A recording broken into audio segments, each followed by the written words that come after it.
Well, hi, good morning. Hey, thanks for joining me in my shop. A little bit of snow falling outside, but the weatherman promised us that won't last. No, it's going to turn into rain later. Rain falling on top of my snow. Ooh, phooey.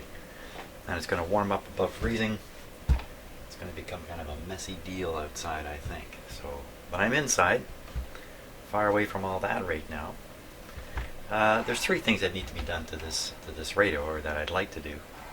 One of them is replace the string. Saying I'd like to do that, that might be stretching things a little bit, but it has to be done. The entire string and pointer are missing. Another thing is to replace the big filter capacitor that's underneath the radio. It's working, it seems fine, but it's flopping around in there, and that's the capacitor that's going to give up the ghost first going down the road. So it's a little old already. Looks like it's been in there for 20 years maybe. Time to go. And then the last thing is to do an alignment on the radio. It's a little tricky to do without the string in place. So my plan was to install the string, and in order to do that, I acquired the schematic. Here it is.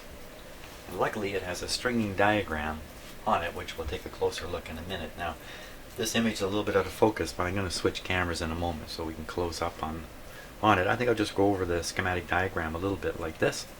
Then we'll use the close-up camera to take a closer look at a few things. So again, I think this is a schematic that's been put together by somebody in modern times. They've taken some old images and kind of pasted it together onto one page. I'm not sure this actually was produced this way originally. Nevertheless, that's great. It's got the schematic, it's got the stringing diagram, which is so important, and it's got the alignment instructions, which is also very, very important. So it's all appearing on this one page. This is good for a number of different radios. 1, 2, 3, 4, 5 different models. This one is the 7054. And the alignment process is very similar as it is with all this type of radio, but quite specific instructions here. So that's a great thing to have, no doubt about it. So if we take a look at the schematic here let's take a look at the stringing diagram for a moment. Stringing diagrams, some are better than others, that's for sure. This one's not bad. If we take a look at it, you can see there's one. I'm looking at these little pulleys here. 1, 2, 3, 4, 5 of them. That's a lot of pulleys. 5 pulleys. So we'll spot those on the radio in a moment. Then we have the what they call the drive pulley. Sometimes I call that the bobbin. That the actual tuning knob is turning right there. Look at the number of turns on it. 3.5 turns. It shows how the spring and the string are terminated. So this is the kind where the string itself, both ends of the string, are pulled by the spring. Well, I better say that clearly. The string is pulled by the spring. In many radios, one end is tied down, the other end is pulled by the spring. In this case, it's both. And if you follow carefully the drawing here, you can figure out where the string is going around this pulley, what's front, what's back, things like that. So let's see, let's look for these little guys here. 1, 2, 3, 4, 5 of them. So we'll look in the radio here, see if we can find them. Wow, okay, so pretty quick we can find 3. There they are, 1, 2, 3. There's one way over on the other side here, of course. 4. Took me a while to find number 5. I already hunted it down because I got curious looking at this diagram. But number 5 is way down under there. Can you see it kind of at the bottom center of the screen? You can recognize it because it looks so similar to the other ones. Way down in there. And then the string will come out under this panel this way. Maybe you can see, yeah, I can't really see it, but there's a pulley in there. And see the bobbin here, or the drive pulley as they call it, is very, very wide. That's a hint that there's quite a few turns put around it. So this will be a fairly challenging radio to get all the string into all these spots. The most challenging is going to be working right back here, right right on this wheel here, which is kind of not well exposed. It's kind of down inside the radio. I gotta get a string around there. I gotta get a spring stuck in there somehow. How am I gonna do that? But the biggest problem of all with stringing this radio is I can't find my string, for crying out loud. My string, I don't know where it is. I thought it was right here. All this time, right here. But when I went to grab it, this is just ordinary string. There's nothing special about it. I can't use this on a radio. It's just not a tolerate kind of string. It doesn't feel like it stretches. It feels pretty good actually, but it's great big thick stuff. It's not meant for, it's just regular around the house string. So, oh my gosh, I don't know. I spent most of my day yesterday rummaging everything, looking for my string. Didn't make it. Well, that's too bad. So what we're going to do instead of the string is we're going to do that capacitor. So let's go back. We'll take another look at the schematic now. In terms of the capacitor, I want to change. Let's see here. Just get the camera ready. So we can start by looking at the rectifier tube. Okay, and follow up. Okay, so there's one there. 40 microfarads, 150 volt. There's another one, 40 at 150 volt, and I've got some 50 at 160 volts. I'm sure that'll work just fine. 1, 2, and then this 25, or I'm sorry, 20 microfarads at 25 volts. We need to find out what's going on with that one. Now, typically, in lots of radios, all three of these capacitors are packaged into one unit, which I guess made manufacturing and simple, and it was just a very, very economic way of dealing with what occurs in most radios: 2 filter capacitors and a bypass capacitor. So, but I think the capacitor that's in this radio right now, let's take a peek at it, is only a 2-part. So first, before I go down under, here's the big one: 40, 40, and 25. 20. 40, 40, 20. Perhaps the 20 is still connected on this original capacitor. That's quite often that's what happens. If people are repairing these radios, they'll replace the higher voltage filter ones, but they won't replace the lower voltage bypass one. Okay. So right away you see this capacitor has only 2 leads coming out of the positive end of it, and the other lead is coming out down there. So that's already a hint that the original capacitor is still in the circuit. Now let's get down and take a look right down in there.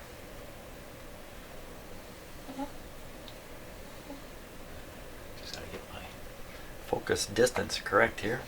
Let's bring on a little more light.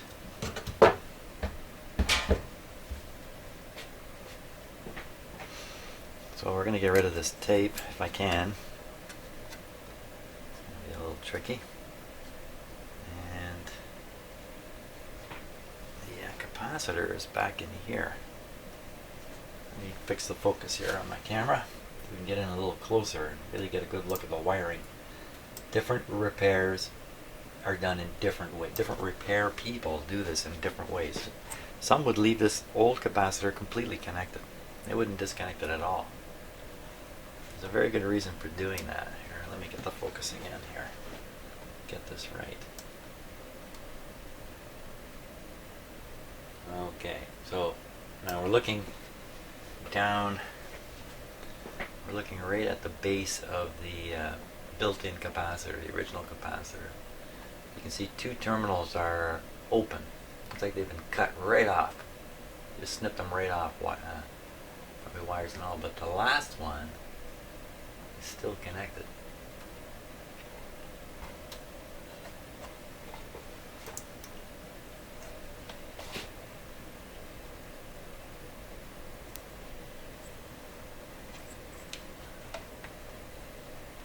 I'm just trying to flex a few of these parts here.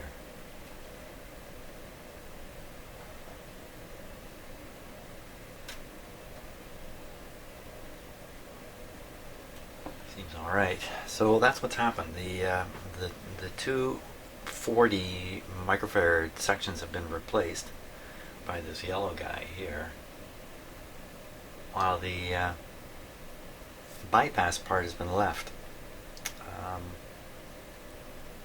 I think you can get away with that. Certainly, in many cases, probably just fine. But if that bypass capacitor begins to weaken and doesn't bypass the audio signal to ground as well as it should, you're going to start losing output. And I don't think an operator can really tell that this is happening to the radio. And you'll tend to just turn the volume higher and higher to compensate. Well, it's not the end of the world. It can go like that for decades, I suppose. But it might be wise for us to replace it. If there's any kind of date indication on here of any sort. New Bedford, Massachusetts. I doubt if there's a date on here, it's probably coded. 118 might be it. Yeah. Very common part to replace, so let's get on with it here.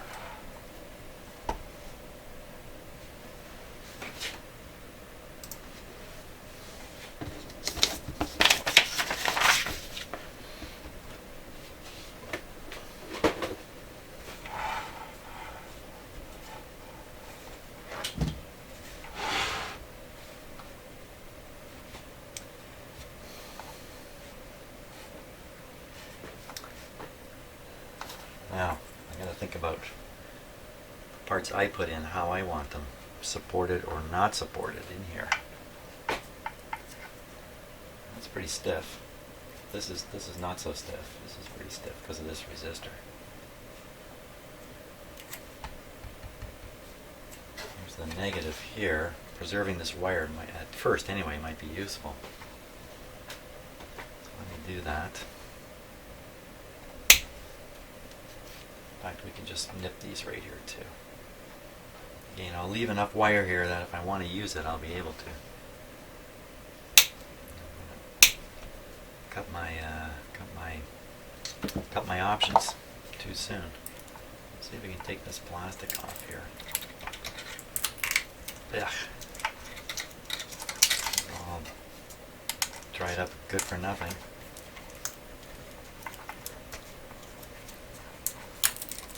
Wow, this is particularly bad stuff. Ooh.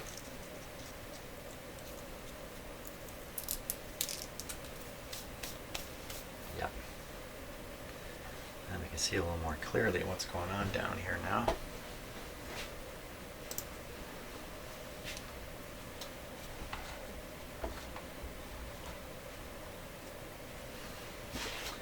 Once again, a little bit of focus here.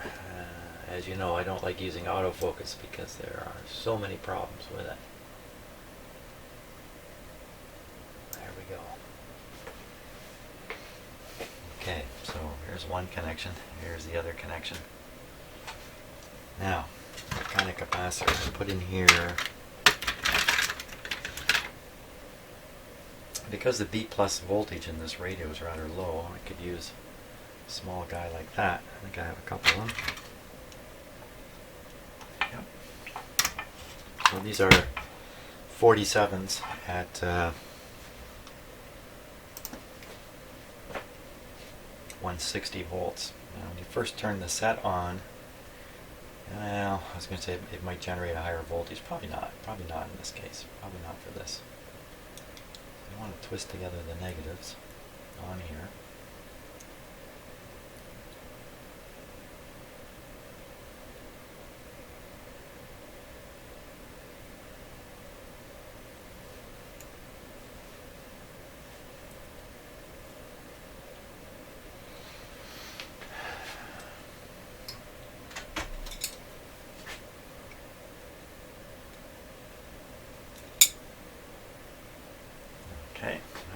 those will fit somewhere in here.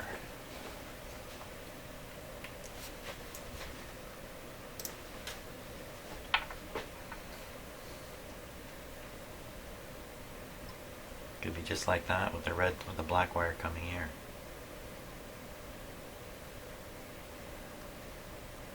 I think that's by far the best option considering the situation right now in here.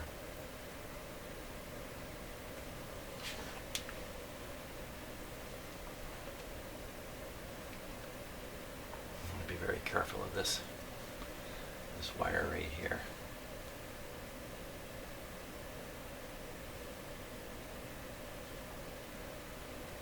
Just giving you the poor man's 3D view of things.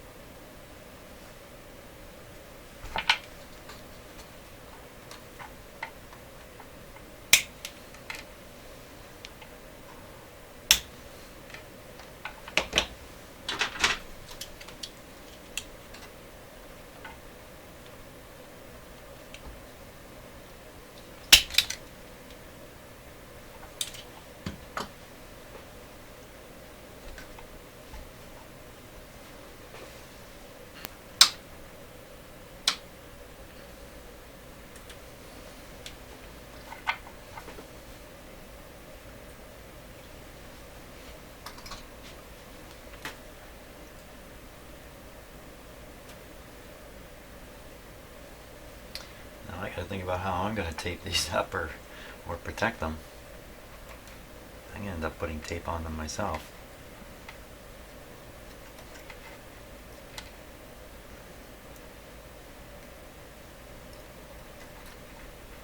Not a lot of options.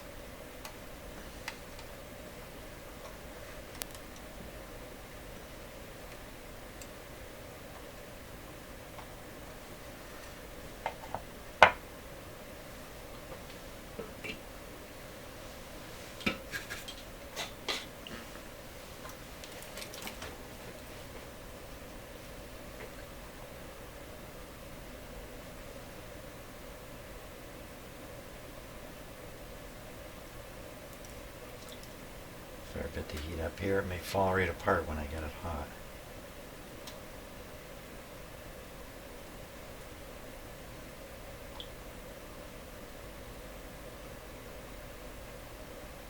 You notice I have a smoke eater on this soldering iron, but I'm not using it.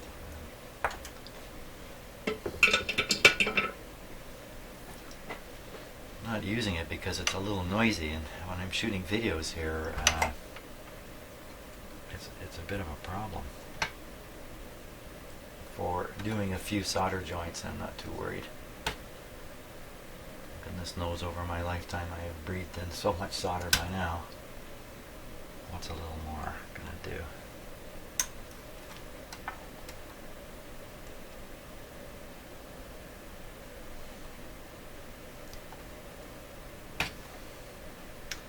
Seems like more and more too, if you ask the question, gee, is that thing gonna hurt me? That chemical or whatever, the answer lies in genetics more than anywhere, it seems. You know, is smoking gonna give me cancer? The answer is depends upon your genetics, I think. Less upon what brand you smoke. I'm not recommending smoking, don't get me wrong here.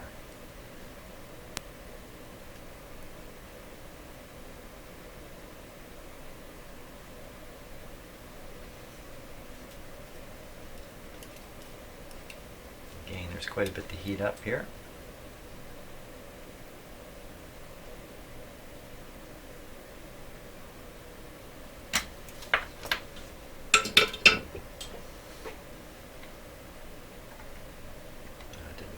Take it all.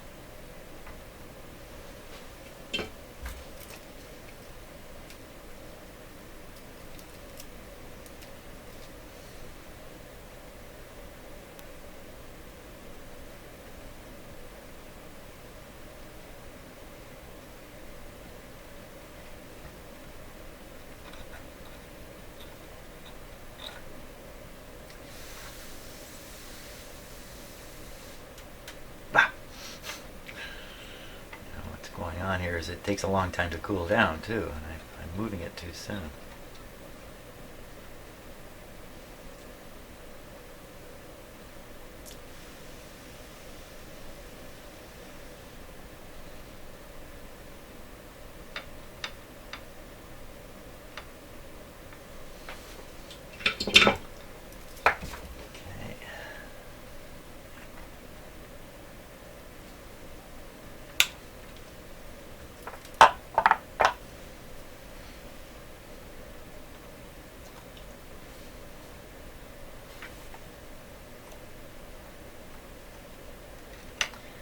I really want this to be stiff enough that there's no way these wires are going to touch themselves or anything. Nothing's flopping around in here to any significant degree, because I'm very doubtful about taping this up effectively. It's, there's 3 wires going in three directions here. It's a little hard to wrap tape around that. I end up just sitting open like this, which is, because it's contained under the chassis of a radio, it really doesn't matter.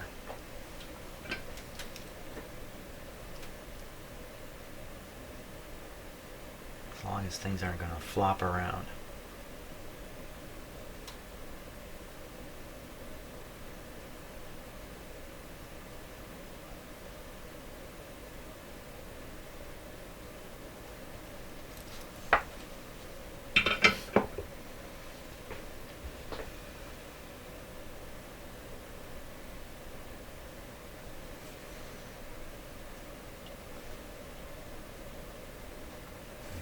You don't want to disturb this wire either, this one here, this very special wire here.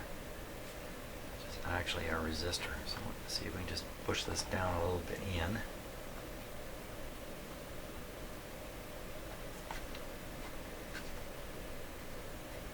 sure there's not much pushing it out.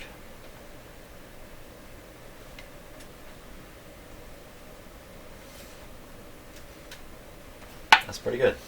That's not going anywhere.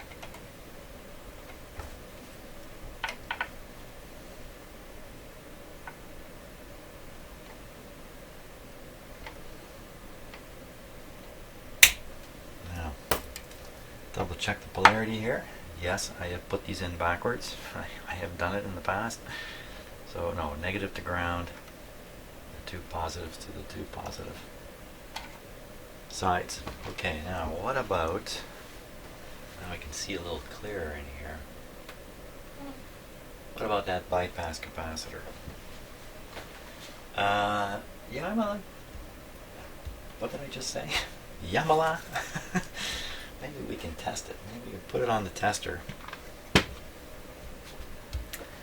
Let's see. It's a bypass capacitor, so it's got a resistor bridged right across it. So no, we cannot put the tester on it. But I do see another capacitor down there. This one down in here. That blue one down there. That's a bad actor. What is it doing? What is it doing? It's coming off of the, it's grounded here. So it's going to ground.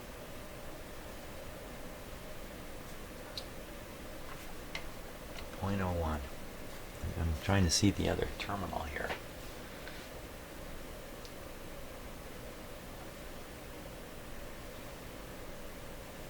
So it's connecting to a resistor, which is a yellow 47 something, 470, 470. This one here.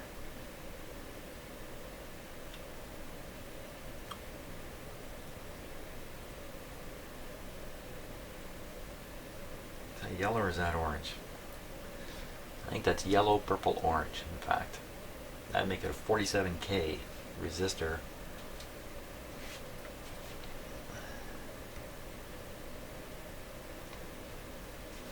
Okay, so we'll look at the schematic now.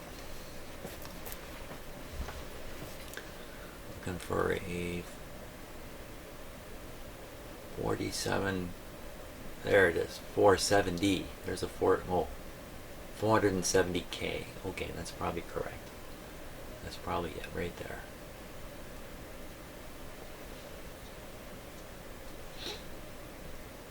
The M really means 1,000. It's French for meal. On these old plans they used M. And they wanted to write meg, they wrote meg, M-E-G there. There's a pretty important capacitor right there, that 0.005 C20. Also a very important blocking capacitor. It's worth going after that one also, if we can find it. It's connected to the one end of the 470. C20, 0.005. Well, is that it? No, because it doesn't go to ground. C20 goes to pin number 6. Pin number 6. Pin number 6 on the output tube. That's the output tube there. Pin number 6.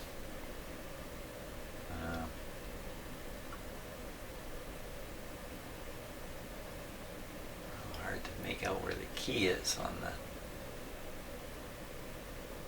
Okay, I can't see the key. Look for a missing tooth. The pin's there.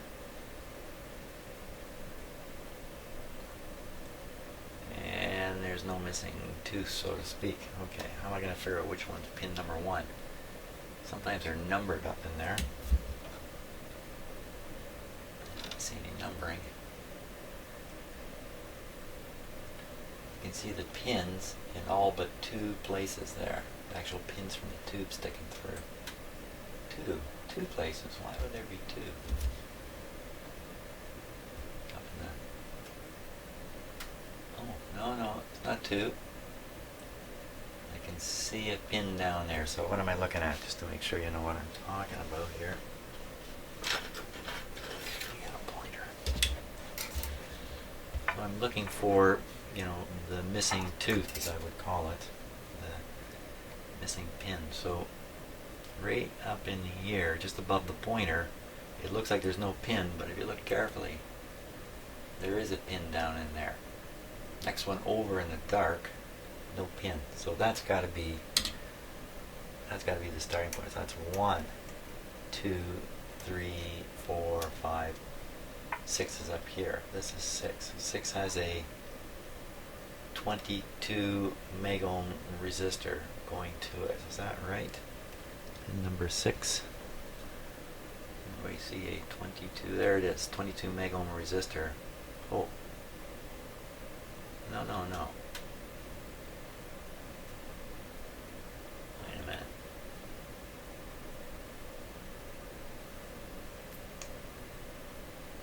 Well, 22 to the top of the capacitor. Maybe I got the wrong tube here. Just one sec. No, I'm definitely looking at the output tube. Bottom of the output tube.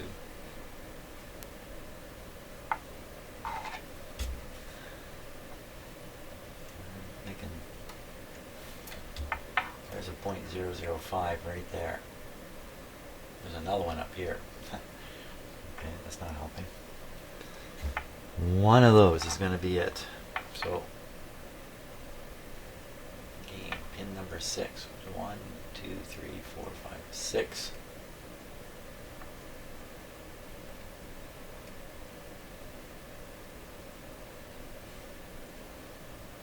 I'm just trying to spot. Well, these 2.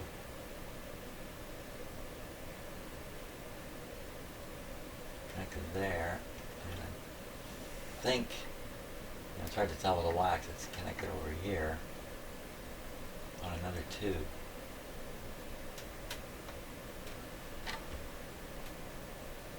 It's not adding up. So that pin 6 appears to be connected to this 0.005, which is part of the tone control. Tone control.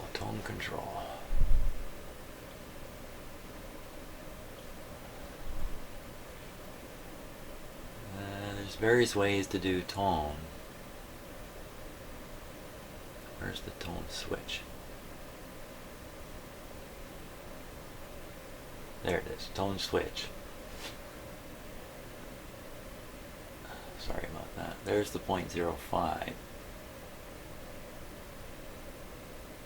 That's connecting on to pin number 2. Right next to the missing 2s. 1, 2, 3, 4, 5, 6.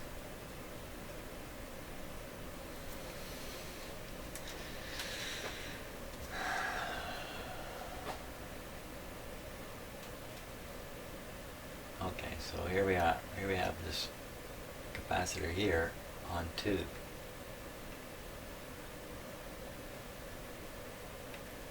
3, 4, 5, 6. Oop. 2, 3, 4, 5. Oh, did I count them wrong before?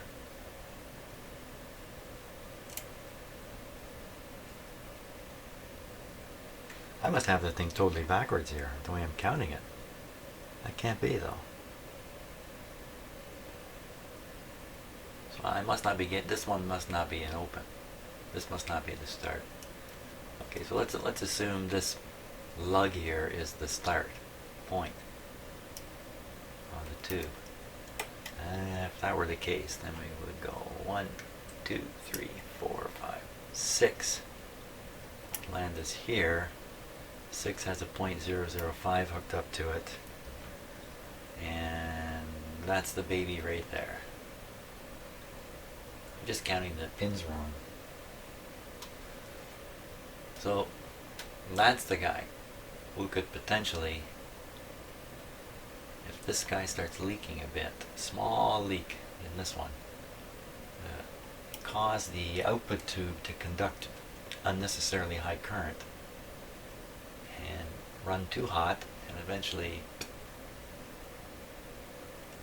bite it. Now, you can just yank on this even though it's waxed in so solidly over here. You can just yank on it, figure out where the other end of it is. I think it's probably worth changing that one too.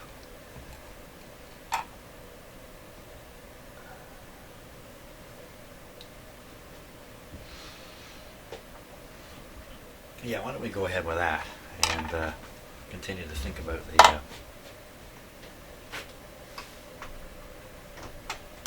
the bypass capacitor.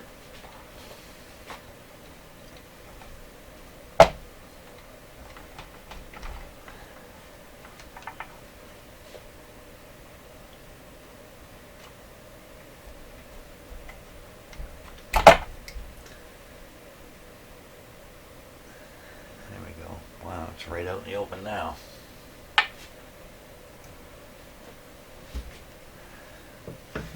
I'll nip them out.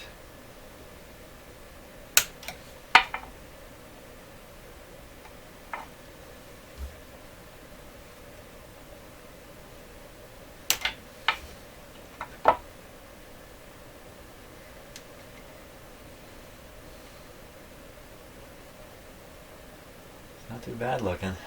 Probably test just fine. 0.005.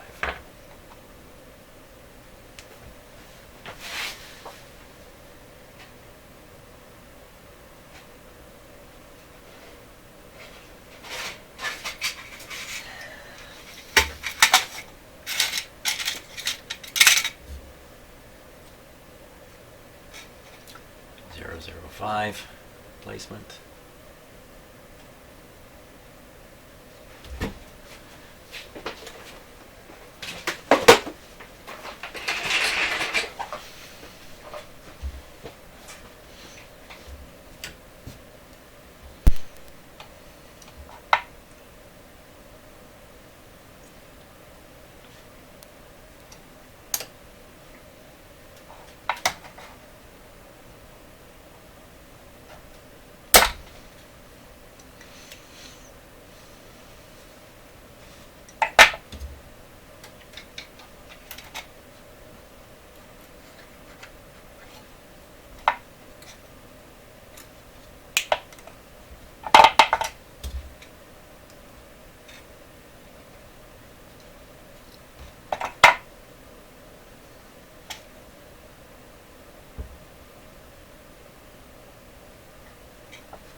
funny. The wire broke right off just suddenly. Unexpectedly.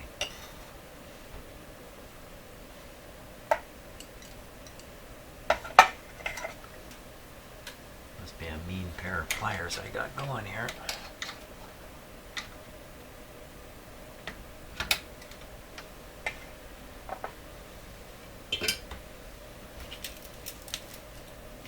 Yeah, I think I said something about the smoke eater. I'm going to remove that from my soldering iron. It's quite a new soldering iron I have here. And I'll use it when I need it.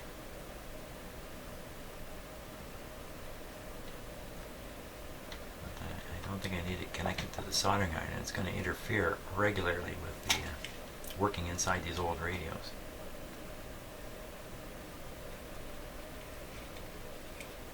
Okay, there's a lot to heat up here. There, that's a good spot.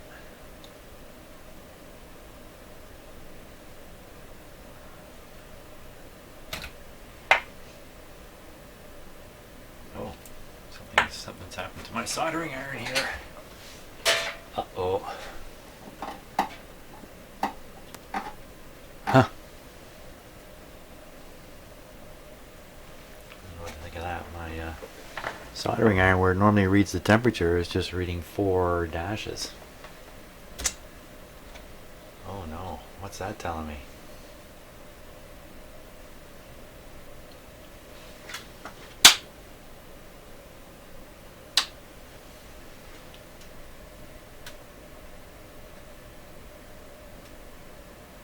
I don't know.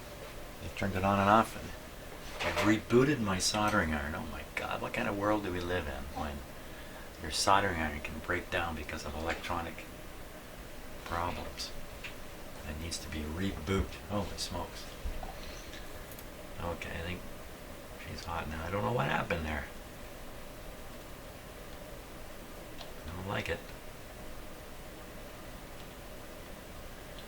All my life I've worked with cheap, junky soldering irons of all sorts. It's the first time I've actually gone for a more professional grade of soldering iron.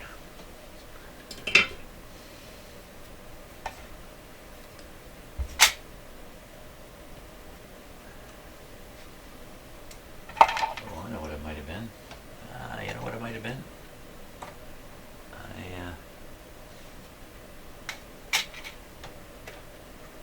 turned on the timing function, so it auto shuts off after I think I set it for 20 minutes. I got better increase that. I think that's what that was. Auto shut off. That's a great thing.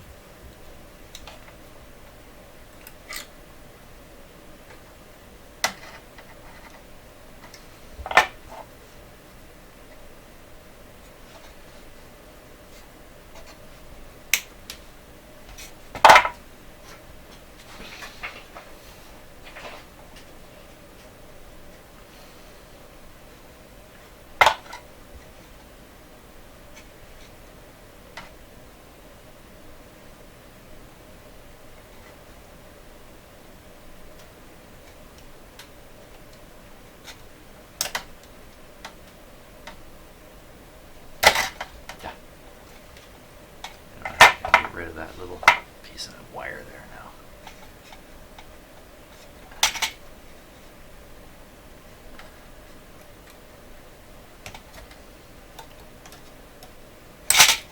This is where you cut the wrong wire. There we go.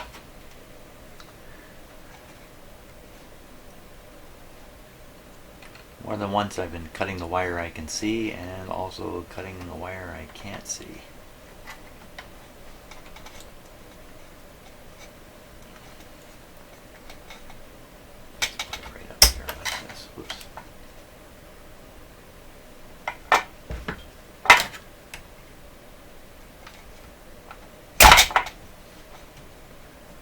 Lots of violence in here today.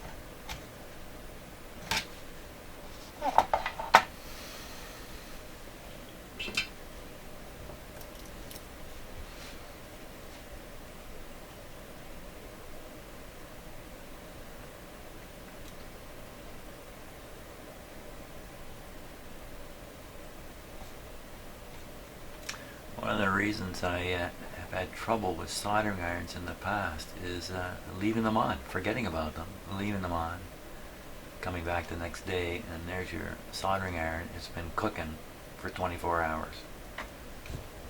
And if it's uncontrolled temperature, then it might get fairly warm, high enough to cause metallurgical effects in the tip, corrosion, atmospheric corrosion, stuff like that, and basically destroy the tip, which this particular soldering iron I now have is temperature controlled, so I know the temperature of the tip. It's set to 350 centigrade right now, and it won't get hotter. Okay, so this is a worthwhile capacitor to change out because it protects the radio quite a bit from a premature demise. Now, so we've done the filter capacitors, we've done the coupling capacitor into the output. It's the bypass capacitor that remains. I said something about, hey, let's test it. Hey, let's test it. Get some leads here.